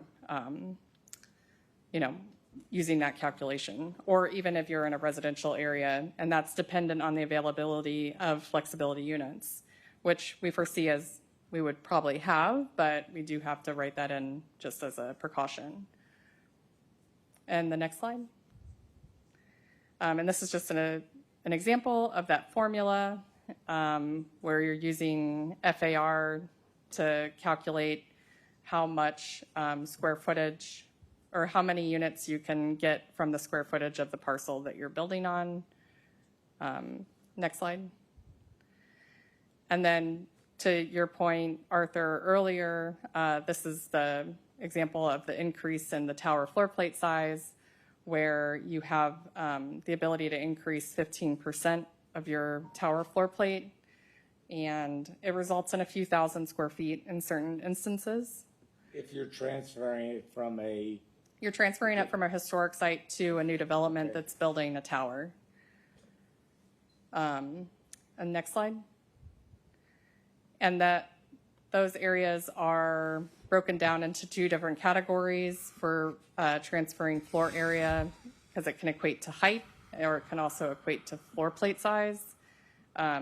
There's a little bit more flexibility in the receiving areas for height, just because they don't necessarily have restrictions on the floor plate size like some of the regional activity centers do.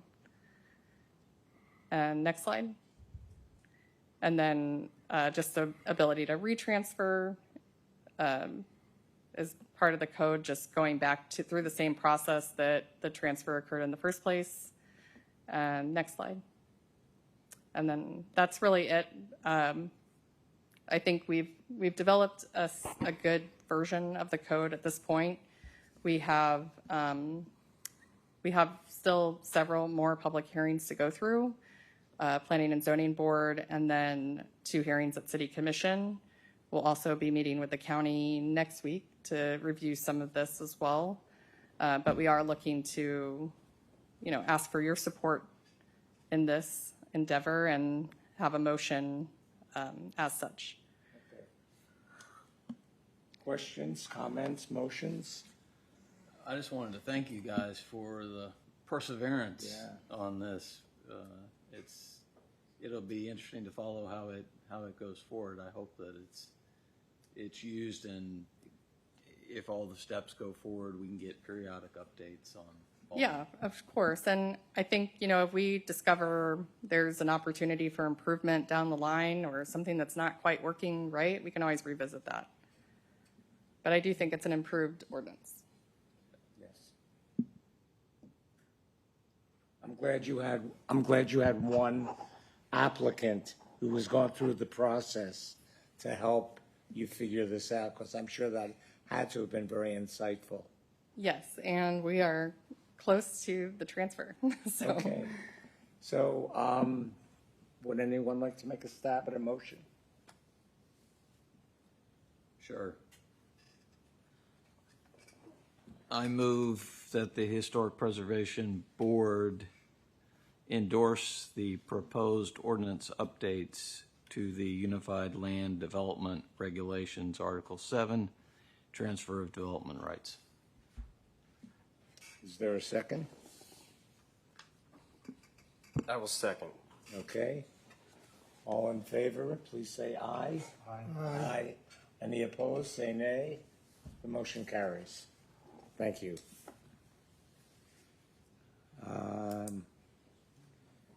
So now, I guess we have item 6C, UDP T25007, Historic Designation Notices Text Amendment.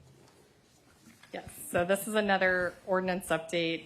It's a lot more straightforward than the TDR ordinance. Oh, good. Jerry, if we could go back to the main presentation for the meeting. And it's towards the end there. That one, yeah. So this ordinance amendment is primarily to address additional notice requirements for nonprofit organizations that are submitting historic designation applications.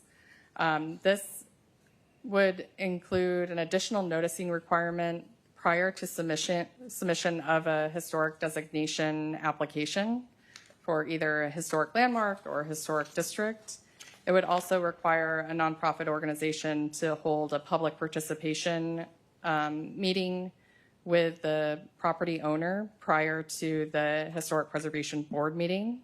So giving them an opportunity to talk about the application in more depth prior to coming to the board for the public hearing. And then we did provide a few miscellaneous edits throughout, primarily to provide some consistency in the text and just to make it clearer. But the primary aspect of it is just really to provide those additional noticing steps for nonprofits specifically. Is a nonprofit corporation considered the city? What if the city brings Well, something it's not forward? including this. The city already has built-in requirements if the HPB or city commission were to make a motion to initiate a designation application, and then it falls on to staff to do additional noticing regardless. Sure. I have a question. Yes. Why is this required from nonprofit and not an individual? So the applications can be submitted by a few different entities. One is the Historic Preservation Board. One is the City Commission. Then the other would be a nonprofit corporation, or otherwise it's coming from a property owner or group of property owners that are have an interest in that actual structure, group of structures that would be under consideration for designation. So it's no longer available to someone who's got nothing to do with the property. right. That was changed several years ago. Years back, John Doe could walk into a neighborhood and say, Correct. I'd Yeah. like to fill an application Right. out for that property. Yeah, in That's- 2019 that was updated. So the owners, the only other way it could be, Correct. would be those other Yeah. entities, and that an owner doesn't need to notify himself that he's going to be Right. asking for designation. But this Correct. is for nonprofits. Yes, like if a, Yeah, I you know, like this. This is extremely yeah, aggressive. It gives a little bit more outreach to the It keeps everybody property in the owner. loop. Yeah, Fair enough. yeah. I have one question, and I probably know the answer. I know that newspaper notices have always been included because everyone used to read a newspaper. I agree with you here. I'm just wondering, isn't there a more up-to-date way to give notice somehow? I mean, we haven't received direction from the city commission as far as changing that across the board. We just do raising the newspaper question. notices. Yeah. How many people For really everyone. look for a notice in a newspaper today? I don't have that data, but You don't have the notice, or you don't have the newspaper? we do keep track of the notices. In addition to what he's suggesting, doesn't the city's website have like a note board for things? And would this be inclusive to the notification? So each of our public hearings is on our city calendar, and then each of the public hearings has a website where you can view the agenda and all the backup material at least 48 hours prior to the board meeting. I know we usually post about 1 week prior. Most boards, I think, post in advance of the actual meeting date. So that's an additional route. We do send emails to all of the Civic Association presidents, notifying them of something on the agenda or of the agenda itself. And then we have these required notices. We did add sign notices a few years ago, which weren't in place. And I take back my comment on the newspaper. I'm sure there's at least one person who follows it in the newspaper. Two. Two? Okay. Yeah. All right, please continue. Well, that's really it. It's a relatively straightforward endeavor, but we would be looking again to have support from the board to move this forward to Planning and Zoning Board. So do you need any action from the board? Yes, a motion. A motion to approve? In support. In support. Yes. Can we have a motion in support?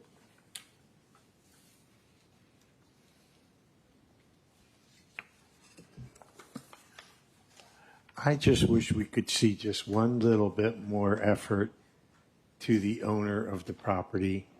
What happens when is it possible for the designation to go through and then the owner of the property says, I didn't get anything in the mail. I didn't see anything in the newspaper. I'm asking, Yeah. I'm asking. It's one of the requirements is first class mail or notice. Right. It's still, okay, so first class mail. We do get a- certified? Signed This for? doesn't say certified, but first class mail. Yeah. So in the case of a historic landmark, it does go certified. For a historic district, it's first class, but in either case, sign notices are posted as well in front of the property. And with the additional language for the nonprofit, we're saying you have to reach out directly to them to have a meeting. Okay, so I'm sorry, I didn't see that. The nonprofit would have to have a one-on-one with the owner. So if this did Yeah. come down to a debate, they would have to show that they actually saw John Doe and said, we're looking at your home. How do you feel about it? Yeah, they're Okay. required to make the effort to schedule it. I mean, Okay, thank you. I do have a question though. To your point, where the next part, let's see what section this is. So it gets A to A5. The failure to receive the mail notice shall not invalidate, but they still have to give the mail notice, right? they have to give mail notice, but that's across the board within all of our noticing sections. And this is just trying to say if you don't check your mail, you can't. Right. circumvent that. Can't say that you didn't receive it. But we do, like with the certified mail notices, we do get a receipt for, they picked up that particular piece of mail to verify that somebody got it, whether or not they read it. Well, there's a signature. Yeah. Yeah, we do, we can track it through a number associated with that piece of mail. So do we have a motion? I move that the Historic Preservation Board endorse the proposed ordinance updates to Unified Land Development Regulations, Section 47-27.7, Historic Designation Notices. Is there a second? I'll second. All in favor, say aye. Aye. Aye. Opposed? The motion carries. Thank you. And then we have one other small update that is actually kind of fun and good news. Jerry, can we bring up the presentation on the signs? Yes. This is the sailboat bend signs. Correct. So we received a grant last summer to do an interpretive sign project and walking tour in the Sailboat Bend Historic District. We have been in development with this for over the past year almost, but through different steps of getting a sign company and doing research and preparing all of this information. And I would like to just say Lena has done like a massive work with this project. She has done a wonderful job, and we've had assistance with other people within our group and division as well, including Tyler LaForme, who is an urban planner, and Ella Parker, who has helped to just review all of the language included in the signs themselves. So the overall project includes 8 different signs that would be placed throughout the neighborhood. We are currently in production on the signs. We have a very limited time for these types of projects. We only have 1 year from the date, pretty much, that they assign the grant to us to get the project completed. So it's fast-paced. But we did want to share with you kind of what we are working on, and we are anticipating that the signs will be ready by the end of July, first part of August, and then we'd start installation immediately. So these are kind of the rough areas where we would be placing the signs throughout the neighborhood, and we'll go one by one. So Jerry, if you could advance. That's just a list of the locations, but we'll get into more detail as we go through. This is the frame design of the actual project with kind of a image of what the educational component of the sign would look like. And if you could advance that. Are you okay with me talking? Okay. So this is the first location. It's right across the street from the chimney house. That would be located in kind of a swale area facing the sidewalk. And next slide. And this is the sign itself. It includes the history of the historic district. So it has some excerpts of, quotes from people within the neighborhood that were involved with it being developed into a historic district, and a timeline of how it was approved. And next slide. And the second location is in Cooley's Landing Park, which is a city-owned marina. And next slide. And this would be talking about the New River specifically and the history of the marina itself. So it was, I think this one was kind of a fascinating one as far as the research was concerned. There was kind of a raft competition on the New River, and they created all these fun rafts. People lived on the boats in the mini marina. It was just a fun atmosphere, it seemed at the time, and then it was eventually turned into the marina that we know today. And there's a little timeline to that effect at the bottom. And next slide. This is the third sign, which is related to kind of the early pioneers of the Sailboat Bend Historic District. We may have to move the sign to just a slightly different location, but this is kind of generally where we're planning it because it relates to the history of the information that's portrayed on the sign. Next slide, please.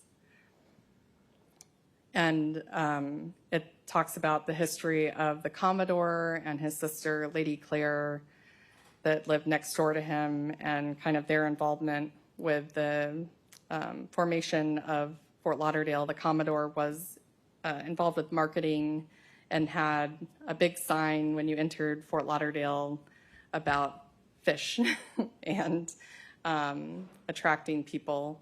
And so this particular sign highlights some of the early pioneers that lived within the Sailboat Bend Historic District. And next slide. And then the next sign would be located in William Lauderdale Park and talk more about the early history and early settlements related to Rivermont and some of the Native Americans that were settled along the New River. And next slide. So it gets into that history with some of those stories related to the patterns within Sailboat Bend and some of the findings that we have on record with the Rivermont site across the street. And next slide. And this sign would be located on the swing bridge itself. So kind of like as you approach the swing bridge, and we would design, this sign is going to be a little bit different than the other ones where it's not going to have that apron on top of the sign, just to allow more visibility onto the river. As you're looking at the sign, you can enjoy that view shed. And next slide. Next. Okay. And this sign in particular is talking about kind of the early settlers again, and what was occurring kind of around the time of kind of before it was platted, the area was platted, and the development of the swing bridge as well. And next slide. This sign would go at the West Side Fire Station, just to the east of the doors to the fire station. Some of the other areas on it has a lot of signage already in honor of the firefighters and everything. So we didn't want to mix up some of that information. The sign we just approved. Yeah, it's not going to be right next to that sign. But next slide. And this sign talks about the Florida East Coast Railway and how that came into Fort Lauderdale and some of the people involved with that, like Mary Brickle and her husband, and then also the fire station itself and the design of it and its impact on the city at that point in time, just after a fire. And next slide. And this is our 7th sign, which would be located right at the West Side Schoolhouse. And next slide. It gives a lot of history about the development boom times, so around the 1920s, and that coincides with the time period in which the school was built and the history of the school. Yes, did you have a question? Or no? Oh. No? Okay. I have a comment. Just yes. I looked like I was going to say something. Yes. You went to school there. No. There's so much wonderful information here, and you put it together so beautifully. This would make a great little pamphlet for people to understand what the neighborhood is all about. I mean, we can definitely look into printing.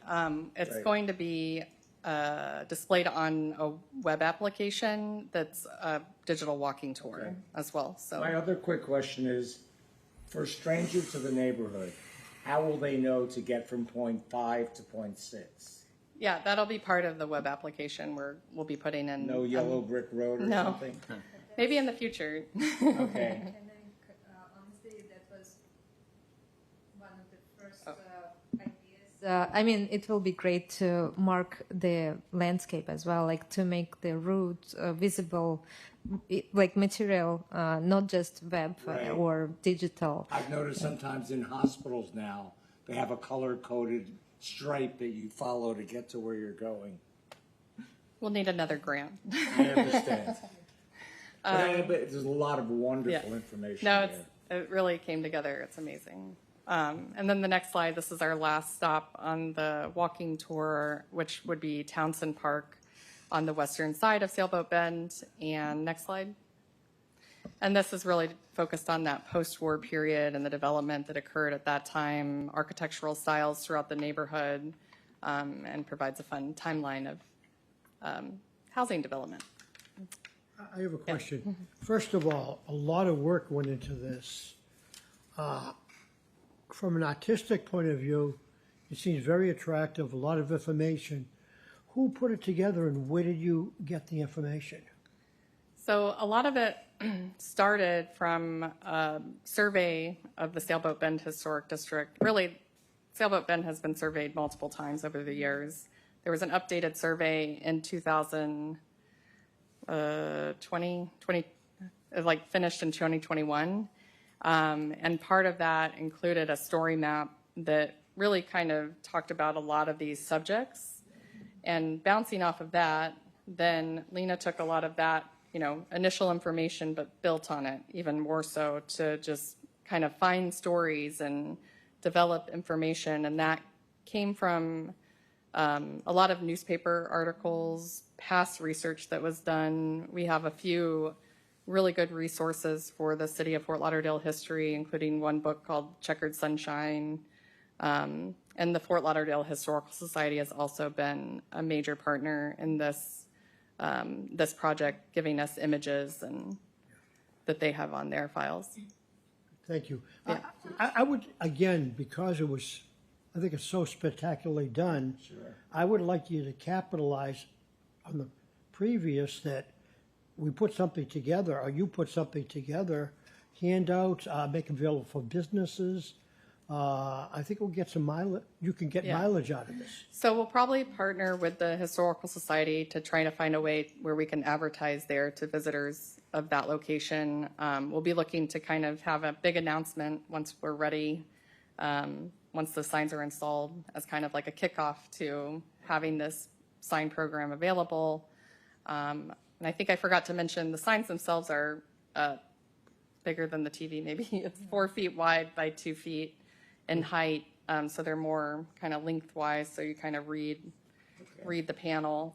And then the font is no smaller than 20-point font, so it's pretty readable, even if it seems kind of tiny So on the Tricia, screen. what do you need from the board? We don't need anything. We just really wanted to share the progress with you and give you an update on this project itself. Looks very exciting. Yeah, very nice. Okay. If that's That's it, unless nobody has anything else, we're open to a motion to adjourn. Hallelujah. No, you have to say. Oh, I motion that we adjourn the meeting. Anybody want a second? Okay. We're adjourned. Second. Thank you. Thank you.